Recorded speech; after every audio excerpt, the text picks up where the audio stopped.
we want to play great. We want to play at a level that secures victory for a football team, and that's how I would explain it to you. Third down, the difference between good and great, pretty much as far Third and one, 5 times. We were faced with third and 1 situations. That's a result of poor first and second down efficiency as a defensive unit. Hard to play great third down conversion defense when you're faced with third and short. Offense's chances for success obviously are higher, and it's a bad situation to be in. Third and medium and third and long, we didn't execute to our expectations on those distances as well. And we had our opportunities on those distances and had some individual breakdowns that cost us a chance for success. You think with that narrative, would you say Santos played great? I would say he's playing at a very high level. I would not say he played great because of enough missed tackles on his part that I think eliminated that opportunity. Nobody's more upset than Santos. Are you talking more at the end of the game when he? Yeah, and there was a couple in the middle of it that were a part of that too. The last touchdown, you're down 14 with the time left that it was. If you don't get the football, if you don't strip the football, the outcome of the game isn't going to change. So, as ugly as that play was, the kids' mentality, right, wrong, or indifferent, was to get our football team the ball, and that's what they were attempted to do, and it makes for an ugly-looking defensive play in the process. But he liked to finish the game, and I'd certainly like that as well, with 0 missed tackles, and he didn't do that. So I think that keeps him away from playing a great game. He's playing at a very high level through 2 ball games. The interception was a big-time play. How did Cameron Curl do for his first start? Did really well, and not surprising to any of us who watch him on the practice field every day. I would almost say sort of quiet out there. You noticed him when he got beat deep, that the kid dropped the ball. I don't know how much you noticed him the rest of the game, and with a good corner sometimes that's the case. He played his loose coverage better. He played his press coverage very well.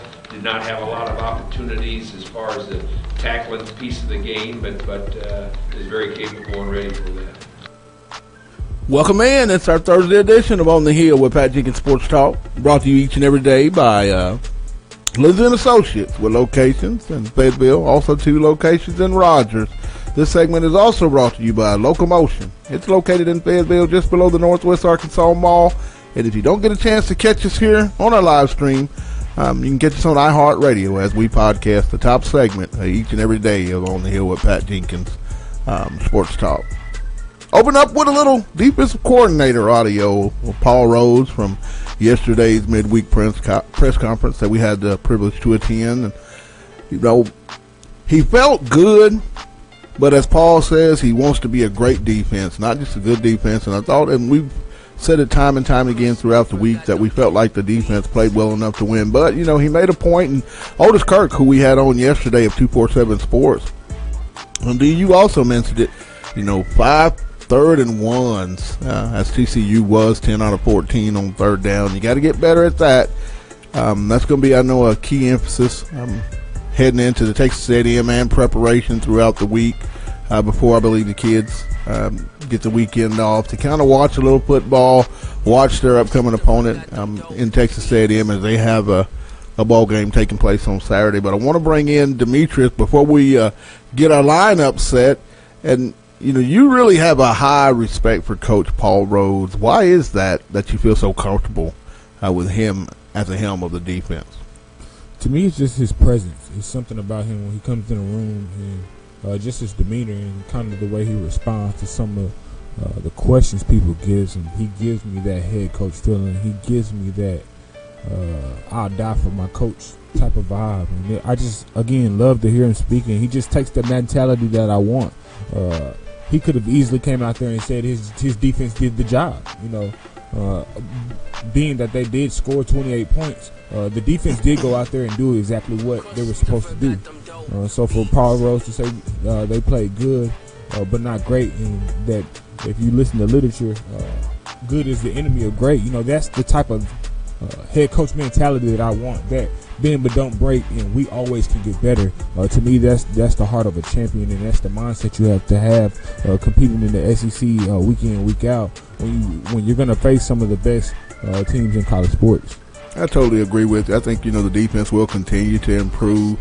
A lot of questions going into spring ball and then fall camp. Can this defense adapt to the 3-4 scheme? And I think in the previous 2 outings of the season, you kind of get a sense that maybe they do have the personnel on that side of the ball to be very successful in that, new defense. They're running under Paul Rhodes, John Scott Jr., Chad Walker, and Vernon Hargraves. I see nothing but defensive progression each and every Saturday. I think they're going to come out at 11 o'clock a week from Saturday and play a very good football game. But I really think that I'm going to see some improvements on the offensive side of the football. I know for those listening and watching on the Hill, when I say that, some of you may have fell out of your seat, but I really think that this staff has the the wherewithal to understand that they do have to improve on that side of the ball.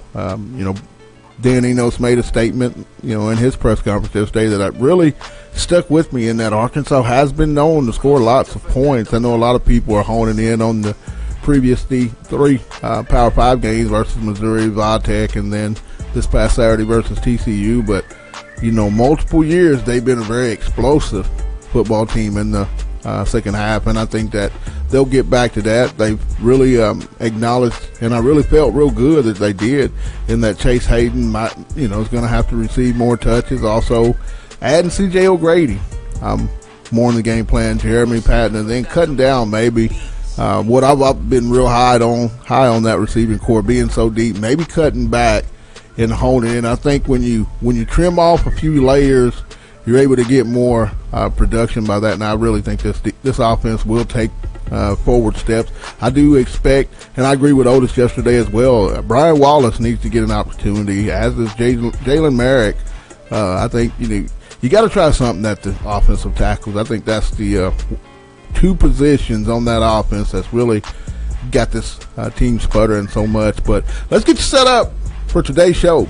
We got a couple of big SEC matchups, one in the East and one in the West. And we're going to start out in the East and talk a little South Carolina, Kentucky.